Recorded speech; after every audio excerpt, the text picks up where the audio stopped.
Hello, my name is Andy Owen. I'm Subject Officer for GCSE Geography at WJEC Eduqas.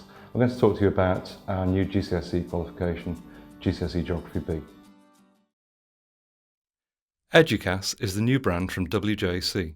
It provides Ofqual regulated reformed GCSEs, AS and A-level qualifications to secondary schools and colleges and enables teachers to clearly distinguish between qualifications in England and Wales. Why would you choose Eduqas? We think there are a number of reasons: clarity of assessment, high quality examination materials, and opportunities to stretch and challenge your students.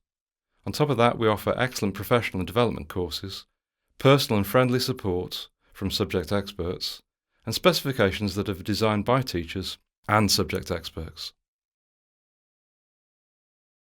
The key features of our qualifications are that they provide clear, reliable assessments for all of the elements of the subject that are defined in the DFE subject content requirements.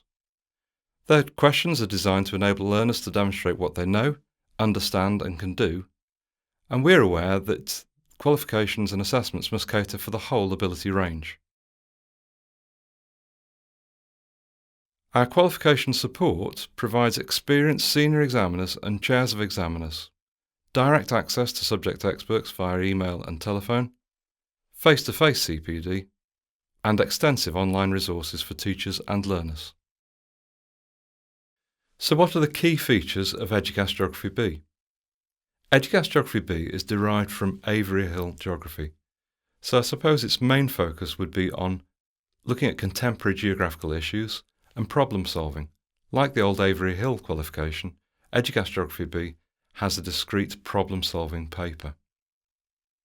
This will provide your students with regular opportunities to analyse, evaluate and make decisions and develop into critical geographical thinkers.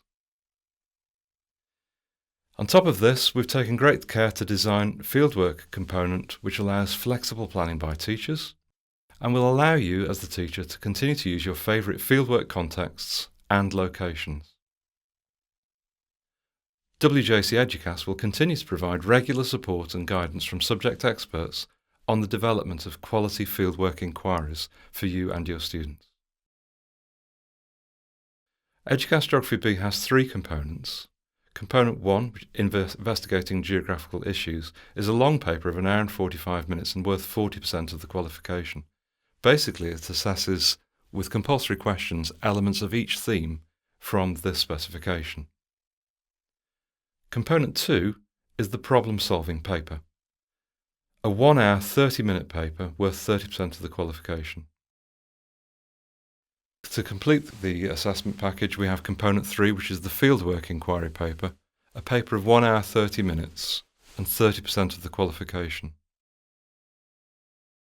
So to go into a little bit more detail, Component 1 is the paper which assesses each of the three themes from this qualification.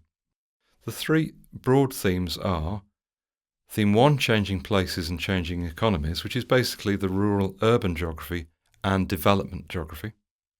Then Theme 2, changing environments, which covers the landscapes of rivers and coasts.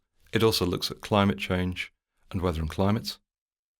And then Theme 3, which is the ecosystem and desertification and water resource theme.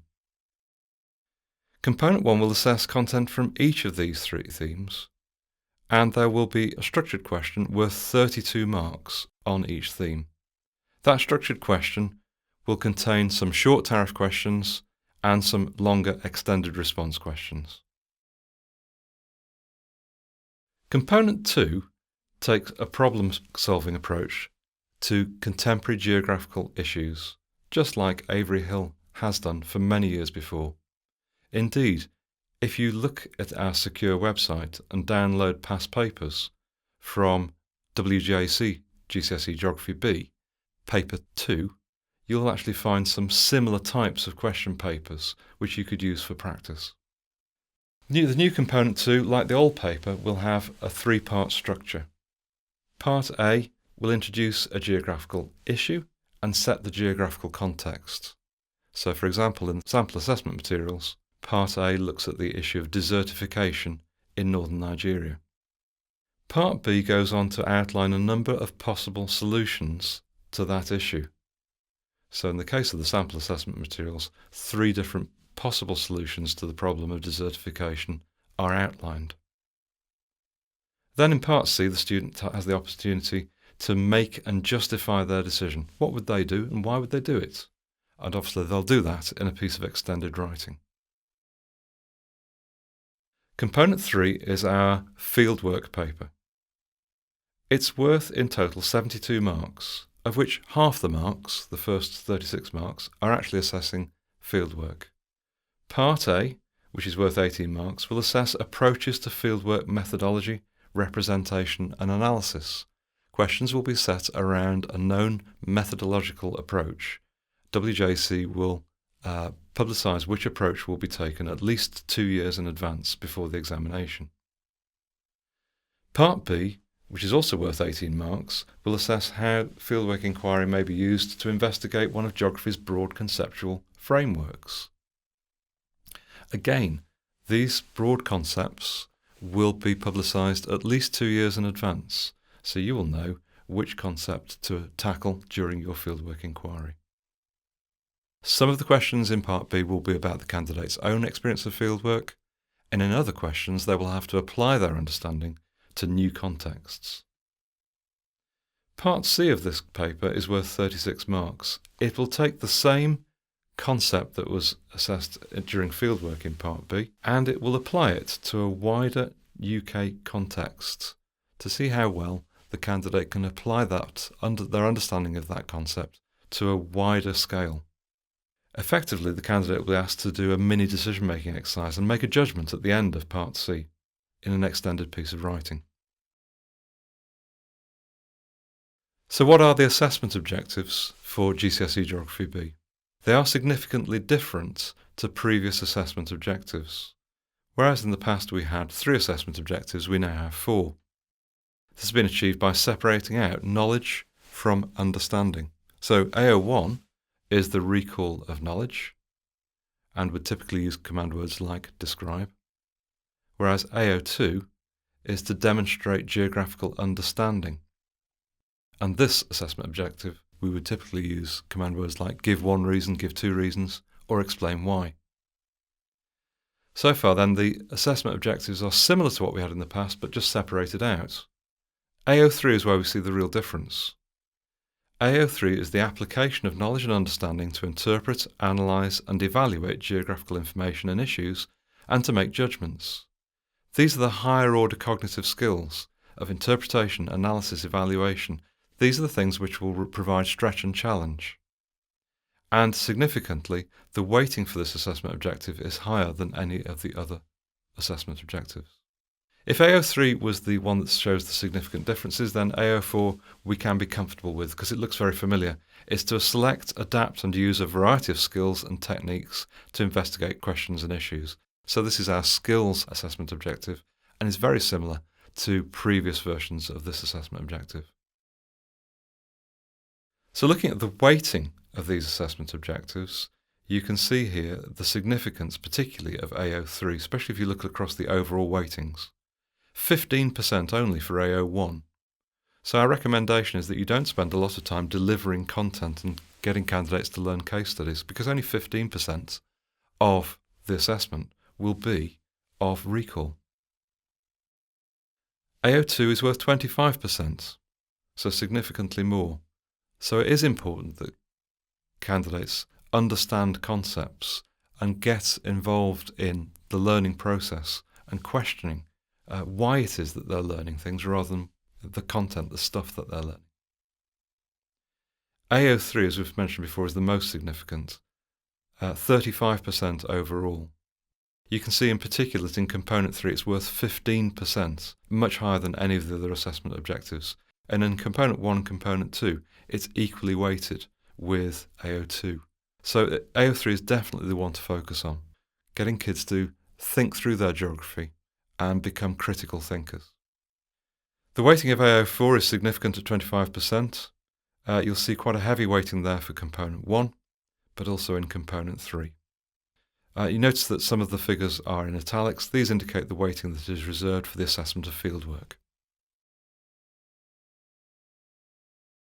Clearly, it would be an advantage to look at the sample assessment materials, which are available from this link. This will give you some idea how the assessment objectives translate into actual questions, and you'll see the different kinds of command words that we're using with each assessment objective.